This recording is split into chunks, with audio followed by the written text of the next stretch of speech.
us about the straw man. What exactly is the straw man?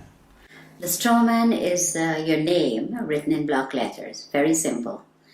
It was done at birth. What the government did, or the corporations now, not government, what they did is they took your birth certificate and made a second birth certificate with a trust, a SISTI QV trust. They made it in all block letters.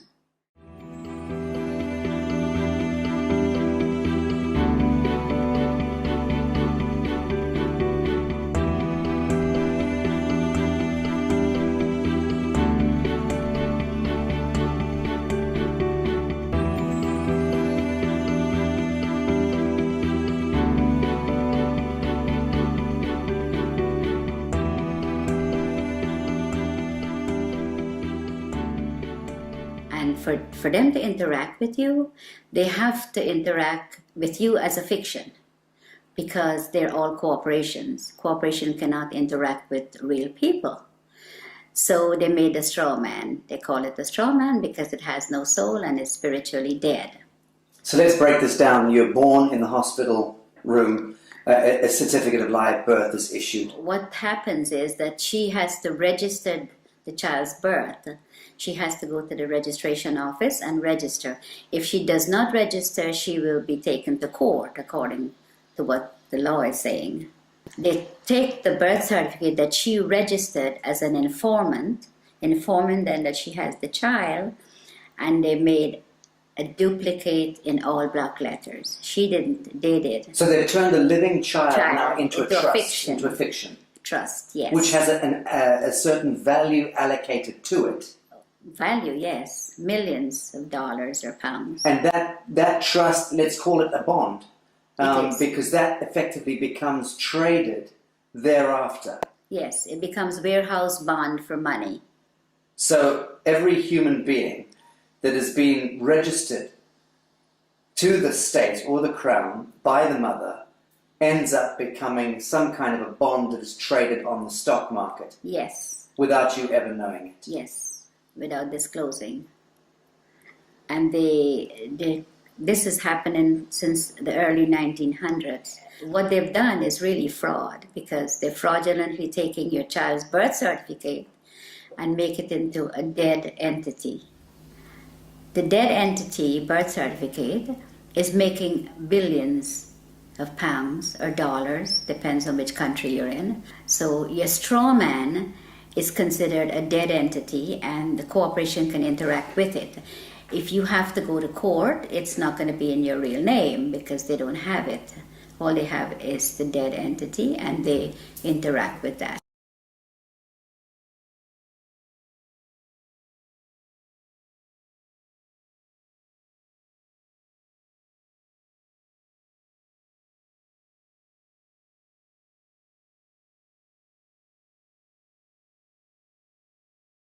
So who is reaping the rewards of the value of your bond as it's being traded?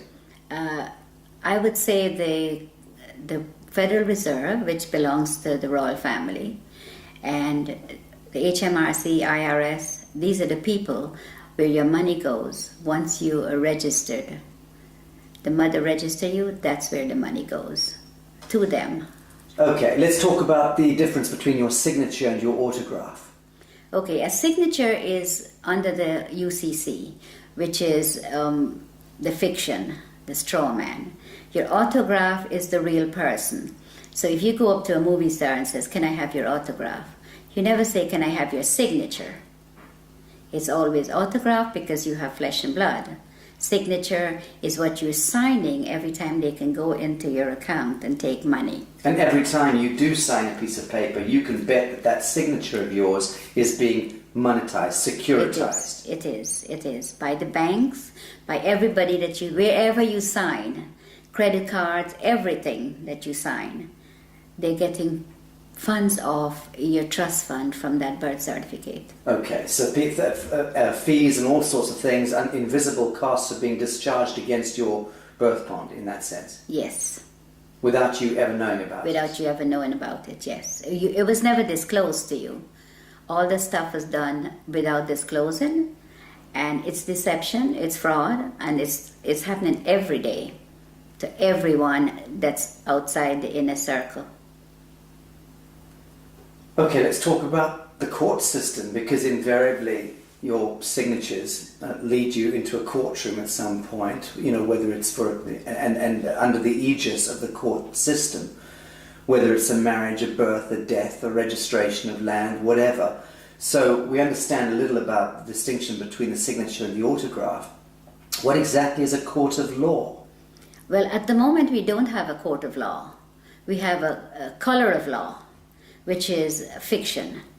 So when you go into a court system here or America, you walk into a system where there is no law.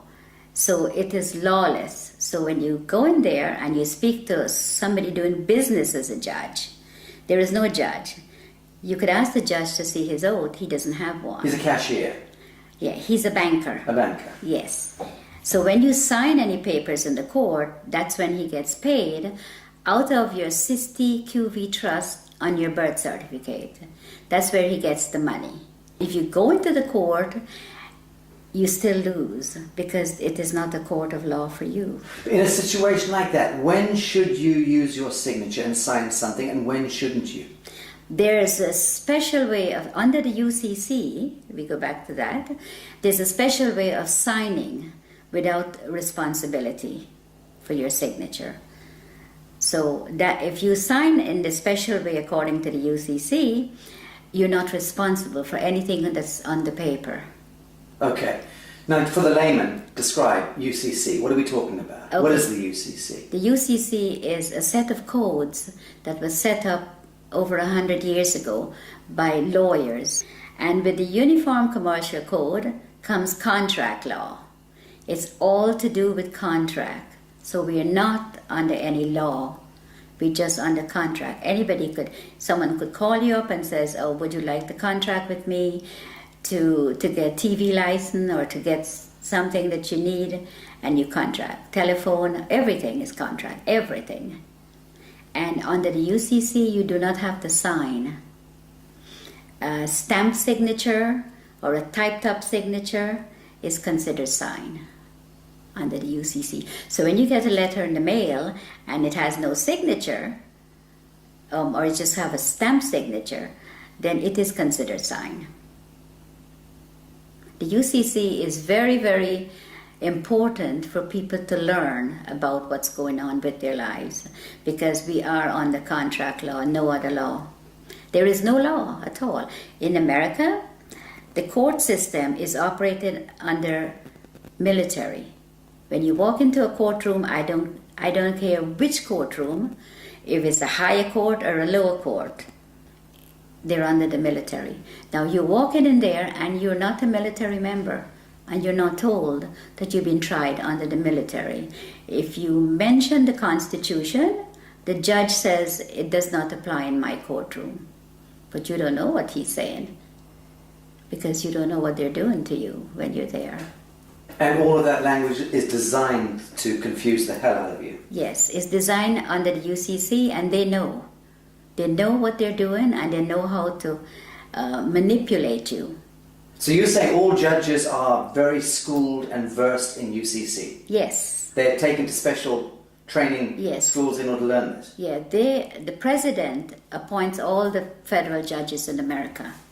And they go to Scottsdale, Arizona and Reno, Nevada to train how to apply this fraud contract in the courtroom. And in the United Kingdom? The United Kingdom, majority of the judges here in the United Kingdom are not judges.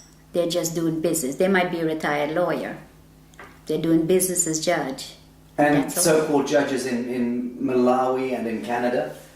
All of them, exactly the same system. They're under the UCC. Okay, I want to talk about some mundane issues. Who owns your car? The DVLA in England. In the United Kingdom? Yes. Department of Vehicle Licensing right. Agency. Okay. Yes. Well, the DVLA owns the car. It tells you on your registration, you are not the owner. You are just the registered keeper.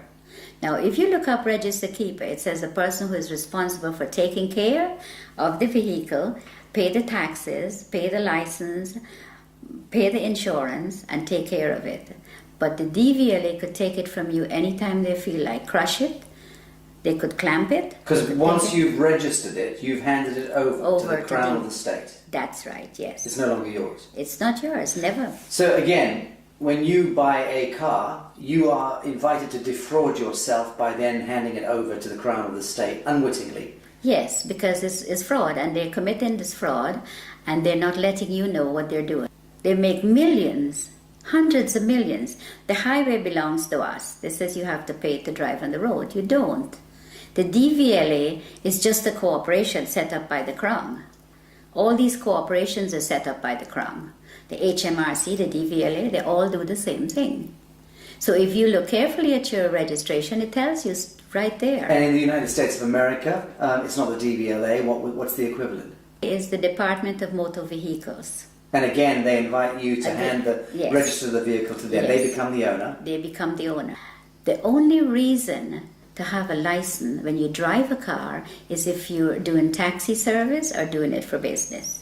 But if you're driving for your personal use, going to work, going to the market, take your family out, going on vacation, that you don't require a license. There is no law that requires No. you. You can move about the surface of the earth unmolested. Yes. That's law. That is the law, yes, that is the law, but that's not what they're But telling these you. fictions, these costumes, these people wielding batons and guns and tasers, they've somehow been given license by the government to apprehend you, arbitrarily stop and search you, terrorize you, rip you out of your vehicle. Who gave the traffic enforcement officers the right to stop and apprehend people going about their God-given business?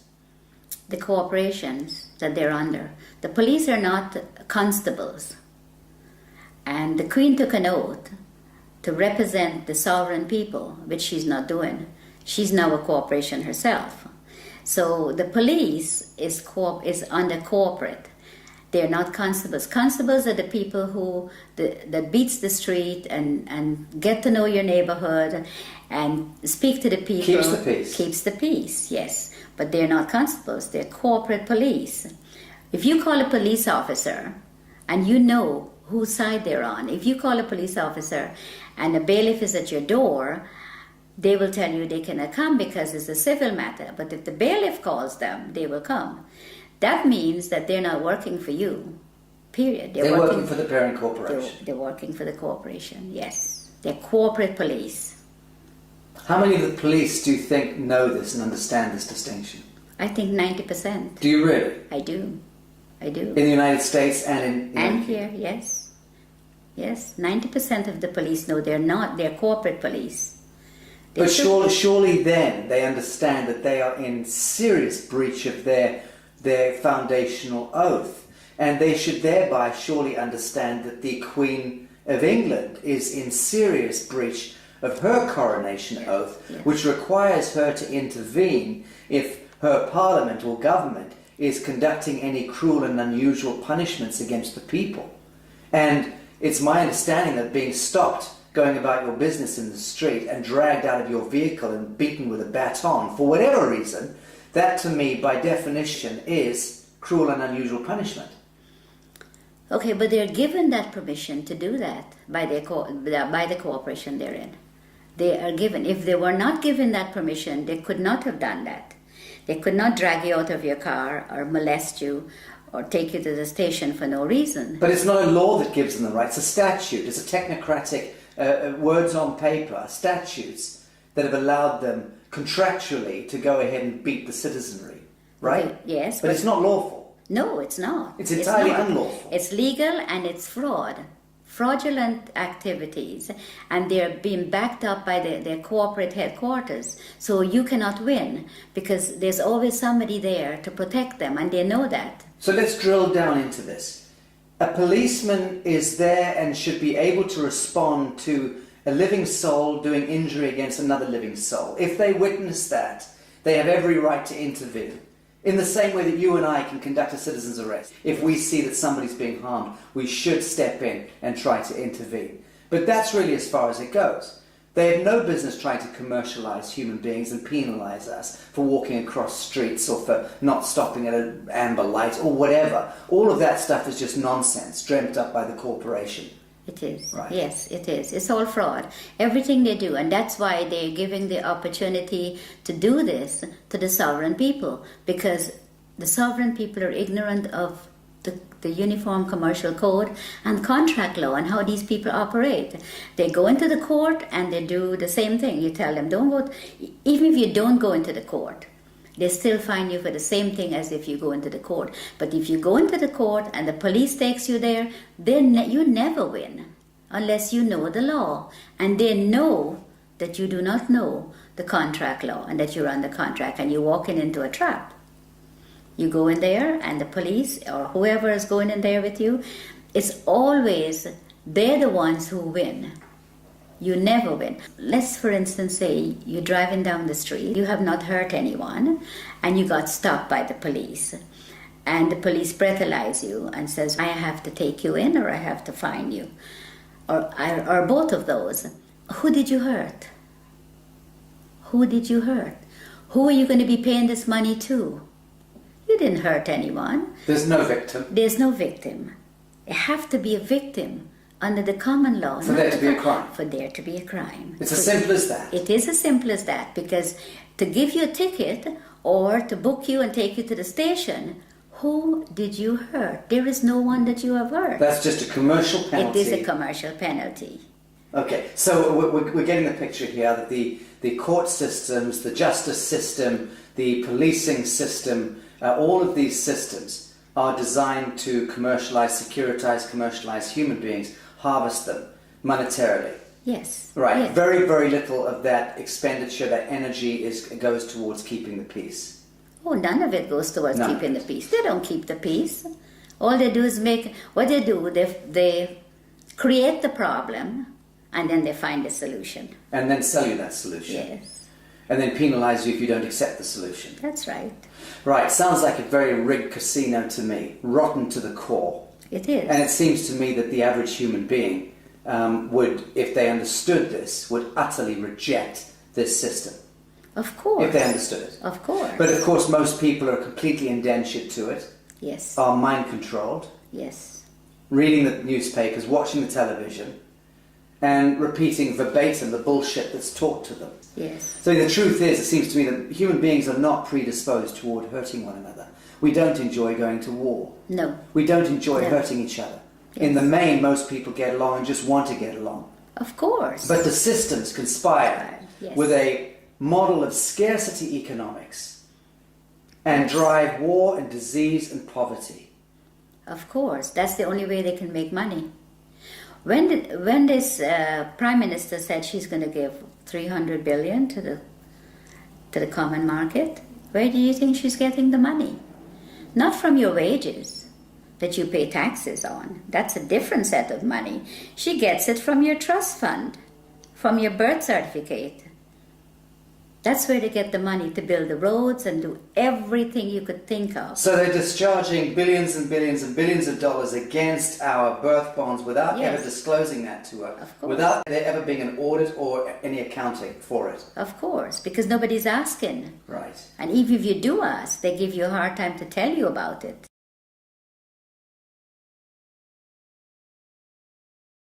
So if you try to go and discover your own birth bond, let's call it that, and you try to discover the true value, how does one go about doing that? You apply to the Federal Reserve for it. There's forms that you can fill in, and you can, once you find the bonds and the serial numbers, you can get it from the Federal Reserve because they have it. And you can then discover the value of your bond? Of course. And the average, let's say, 50-year-old in the United States would be worth what? A 50-year-old in the United States, it could be worth hundreds of millions. But one comment, if you go on the website and you put in your birth certificate number, and it comes up only one, you have hundreds of thousands of people are trading on it. Right. That's only one that you know of. I think what I'm getting at is, what do you think it would be the median value of the average 50-year-old by the time they turn 50 in the United States? What is being traded? I would say, in their name? maybe $1 billion, over $1 billion. Right. has been traded. Okay. Because when I checked, on one of my numbers is over 283,000 people are trading on it. Can you imagine how much money that is? So when we hear that the US has a debt of $23 trillion or whatever it is, that fictitious money was all pumped out of the air, but effectively it was discharged against the value of yes. the people. Yes. Right, so that's where the fiction emerges. Yes. And it becomes this huge imbalance that no one quite understands. How on earth did we get that much money? They just made it up as they go along and tell us what they want to tell us. Yes, but they'll validate the making up of that money by, on paper, discharging it against the value of the citizenry. And the citizens' gold, our sovereign gold. We have gold. For every pound that if you weigh 8 pounds at birth, you have 8 pounds of gold set aside for you. Assigned to you by whom? By the Crown. In England? Yes. And in the United States? Yes. By the Treasury? Yes. And because the United States is owned by the Crown. Let's okay. So let's say there's 200 odd nations of the world. There's hundreds and hundreds of small island states. But there's about 200 nation states, big nation states. They are all of them a franchise of the Anglo-American Corporation. Yes. Let's call it that. Yes. And that the Anglo-American Corporation is an extension of the British Crown. Crown, yes. And the British Crown is collateralized by what, or backed by what? Gold. And by the people. The hundreds of millions of people. The British Empire has just went on the ground. It's still there. Controls the Bank of International Settlements, yes. controls all the reserve banks around the world and yes, so on. Right? Yes. Correct. So at what point do you believe the world sees through this grotesque fiction and then addresses the source code and then writes it? I think if people get to know what the UCC and the contract law does, and your strawman is your main problem. Once you can control your strawman, and it is yours and not theirs anymore, then you're in the right path. This is beautiful what you just said. You're talking about reclaiming the fiction that was established, the false light. Yes. Reclaiming the false light that was established in your name, given your identity, so to speak, at birth, without your knowledge. Yes. You're talking about us needing to reclaim that false light and step into ourselves, our true selves, as a people of the world, in order to reclaim reality from the fiction. Yes. That's powerful. Yes, it is. And that's what I think everyone needs to do. All the sovereign people that's in poverty and whatever they put us in, that's what we need to do. We need to reclaim that, what they are making money on. That is ours. Then you wouldn't have wars, you wouldn't have people fighting for money, you wouldn't have poor people. Everybody will be okay. Everybody. But they do not want you to. If you do that, that will break down their system, and they do not want that. So once you know, you need to get into it, and you need to start reclaiming your straw man. It is yours. Now, Bibi, you learnt all of this the hard way. You were sitting in your office in the United States running a very successful real estate business a number of years ago. Very successful, selling 20 to 30 properties every month. Yes. You had a lot of your own properties, you were living there with your family. Yes. Life was good. Yes. And into your office walked a corrupt policeman and an IRS agent. Yes. And these gentlemen effectively put you on the spot, told you that there was one of your clients that you were selling a house to was a drug dealer. Yes. And which you had no idea. Yes. How would you know? And they effectively then tried to pin this a crime onto you by suggesting that you were effectively receiving laundered funds. Yes. And out of the blue, your life turned into some grotesque horror story. Yes. You were dragged into court, and the next thing, you were put in prison for 8 years. Yes. Your life destroyed. Yes. And that was where you learnt law. Tell us about this. Well, when I went to trial, and I I thought, well, how could they do this? I have shown for 10 years my bank statements, so they see that I had no money was laundered by me. The gentleman I sold the property to brought $5,000 of his own money, and he got a loan from the bank for the difference. And the bank loan officer testified at my trial, but I ended up in prison. And I wondered how they did it. I thought, well, there has to be something that I've missed. I saw in the courtroom what was displayed, it was all acting. Like everybody, like we were in a theater, and they were acting, and I was a victim. Role playing. Yes, the lawyers, the prosecutor, they were all. My lawyer guaranteed my freedom, and I got sentenced to 8 years. Now, when I got locked up, my main aim was to find out how I end up there. Without doing, and I had over $1 million of real estate paid for, money in the bank. My children finished university. We were in a very comfortable, very hard-working family, very comfortable position. And I thought, no, it has to be something wrong, something they did that I couldn't see. And for every single day, for 7 years, I learned every single day. Christmas, birthdays, every day. You studied. I studied. You studied law. Yes. And you understand that you came to understand the highest expression of law, this UCC law. Yes. And what they're doing and how they could get you in there and how they could lie, how they commit fraud. And they all thought they were all laughing when I was found guilty, like, well, they get paid, you see. I didn't know, lots of money. I didn't know at the time.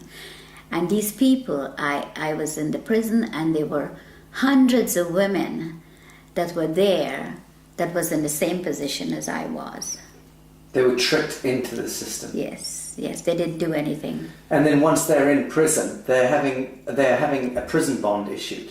Oh, yes. And then their prison bond is traded on the stock market, Yes. making huge amounts of money. With their numbers, yeah. And they're relegated to becoming slave workers. Yes. And no one's told this. No, they get 12 cents per day. The food that was served in the kitchen was from the Gulf War. Cans of meat and all kinds of stuff. And they said the prison is not making any money, and they're telling the people out there that the prisons are losing money, and all these drug dealers and all these people coming into prison, and we don't have enough money. That's a lie. They're making thousands of dollars a day per prisoner. I know it's at least $3,000 a day. Yes. Per prisoner. But they invest into the prison system, into Unicorn. Prisons for profit. Prisons for profit. Disgusting. And they invest in the prisons, and they make hundreds of billions of dollars. And the prisoners get 12 cents a day, and the food that they feed the prisoners... Not fit for dogs. No, it comes from the farms, and they get tax write-off on it. The chicken may be 2-3 months old, and all kinds of stuff. They serve horse meat for beef. Well, you're about to launch an online workshop and tutorials through the Newark University, teaching UCC and explaining to people from around the world how they can navigate their situation, whatever their situation may be, because all of us are facing penalties and cruel and unusual punishments. Yeah. But let's discuss something as mundane as a parking ticket, okay? Something everybody understands. What are the do's and don'ts? You've just gone back to your vehicle and there's a parking ticket on it. It's parking tickets are a contract. You do not have a contract with your council. They put a ticket on there. There's no contract, so you don't have to pay that ticket. So what are your steps? You send the ticket back to them. No contract. And you tell them no contract. They have to produce a contract where you sign to say that if you park somewhere that you're not supposed to, you will have to pay the ticket. I remember someone showing me a ticket not so long ago, and the ticket had a CEO, it says CEO on the ticket, and a signature. CEO? Yes. Chief Executive Officer? Yes. So I sent the ticket back to the CEO, And I asked him, when was he there at 8 o'clock at night putting tickets on the cars? It just goes to show that people do not look at their tickets either because they don't know. And it's very sad because a parking ticket, why should you have to pay for parking when you own the roads? We own it. We own everything. So you've sent your parking ticket back with no contract on it. What are the next steps that they're likely to take? They would write to you and said you have to pay. If you pay within a certain time, it's only half. You have to pay half of the fine. What's your response? My response is I don't have to pay any because I don't have a contract with you. So again, you ask them, show me the contract. Yeah. I send them a letter and I ask them, I said, okay, the person that you addressed in this letter is spiritually dead and have no soul, which is your strawman. The strawman. Yes. And I said that I had not given you permission to use it to make money, and there's a fine behind this of £250,000 every time you use it. They refused to answer, so I sent them, the following letter was a default letter. I says, you're now in default for not responding, because that's what they're going to do to you. So you played law against them? Yes. Good. Yes, so when I sent them that, 5 days later, I received a letter stating that the account is closed and I do not owe. Very good. Thank you for that. Well, that's rather straightforward. Let's discuss mortgages, because this is the bane of most people's existence, is needing to secure their home. Everyone has the right to a home in this world. And mortgages, I mean, what's the etymology of mortgage in the first instance? Death grip, isn't it? Yes, it is. It is. Mortgage means death grip in French. Well, the mortgage is what they do is just a front. Because the minute you miss a payment, when you get a mortgage from the bank, they're after you. The first time you miss a payment, it goes straight into the insurance company that the mortgage company have. And they want you to miss a payment. And they want you to miss a payment because they don't lend you money. But let's go back. Your house is, let's say, worth $100,000. Now, when you apply for a mortgage, they don't have the $100,000.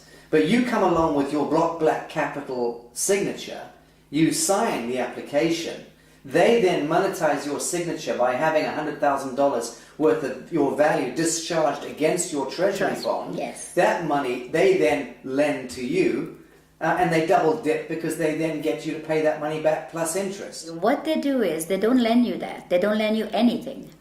You fill up your papers and you sign. The signature is what they want. Then they tell you, okay, you have to be a good boy and you have to be good credit and you can borrow from me. So they lend you a piece of paper that you sign with very fine writing in the back. That's where the legalese comes in because that's what they do. Then you sign it, signature. They take that and they tell you, okay, the funds will be ready in 2 to 3 days to come back. The following day with the signature, they go into your trust fund and they get paid the $100,000. They never disclose to you that, okay, we got paid, so the house is now yours. No. They come back when you go in the 3rd day, they've already got their money, they say to you, okay, this is the agreement, you pay so much every month, the interest rate, all that you've already signed for. So now they put the $100,000 on the computer screen for you, so you can finish your house closing. Now that $100,000 is just numbers. It is not money, because they all own the banks. So there's no money pass, no cash, just paper. But they have your $100,000 already. If you don't pay, they take the house. They don't want nothing. They want the property because the money is just paper. It has no value. So the property has value, so they take the property.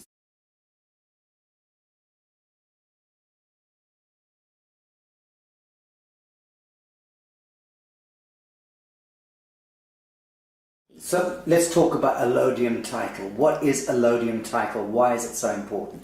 Okay, allodium title is important because you do not own the land. They tell you it's freehold, but it's not freehold. The land is owned by the Crown.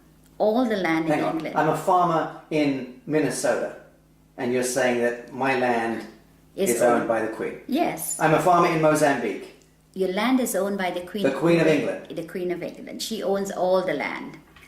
So what happens is you own that piece of brick that's sitting on it that they call freehold or your house.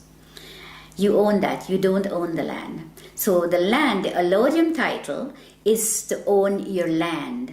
So you can put a sign up and says no trespassing, private property. When you put that sign up, you have to own the land. Because owning the house doesn't mean anything. It's the land they want. See, the bank takes the house, which is part of the crown, and the crown owns the land. That's how it works. And you don't own anything. Ever. Ever. You are just a mere user. So long as you are acting as your straw man. Now, when we reclaim ourselves from this fiction, and we do it as a people, many of us do it. Yeah. What then do you see? How do you see the dissolution of government, the dissolution of this behemoth, this Molochite monster that has taken over our lives, indentured us into bonded slavery all around the world, 7 billion souls, owned and controlled, indentured to a couple of hundred National Reserve banks themselves, indentured into the Bank of International Settlements, that controlled through the US Treasury, the Federal Reserve, the IFC, the IMF, the World Bank, and so on, back to the Crown of England, and behind that, the Vatican. So all of that grotesquerie, that fiction, when do you see us as a people of the world reclaiming real reality from that fiction? And how is that likely to play out? I think if people get to know and they come together, it doesn't take hundreds of millions. 1 million sovereigns get together can make a hell of a lot of difference, because the word spreads from one to the other. And once people get to know that this is what is being done to them, it's going to be like wildfire. Once people get to know the law, what they're under, and what they're doing to them, and how they're making... You see, they make things to distract you, like the news and all this fake, all this stuff, television, and this is what they do. So once people can get together, if 100 people go to the bank and all keep taking out £100, before the end of the day, the bank will close. It's very simple if people get to understand what's going on. And it would be good for them to know, because we need to stop this. We need to stop what they're doing to people, hurting people for no reason, put people in poverty. And by they, we're talking about the parent corporation. The parent corporation, The yes. banks and governments and the justice systems all working to penalize and harvest humanity. Yeah, they're in bed together, everybody. They said, if they send you to the Citizens Advice Bureau, don't even bother to go, because they're working too with them. Everybody they have in their pocket. And it's very sad, because people will do things to other people for very little money. Are you hopeful for humanity? I am, very much so. Bibi Bacchus, thank you. I do love you.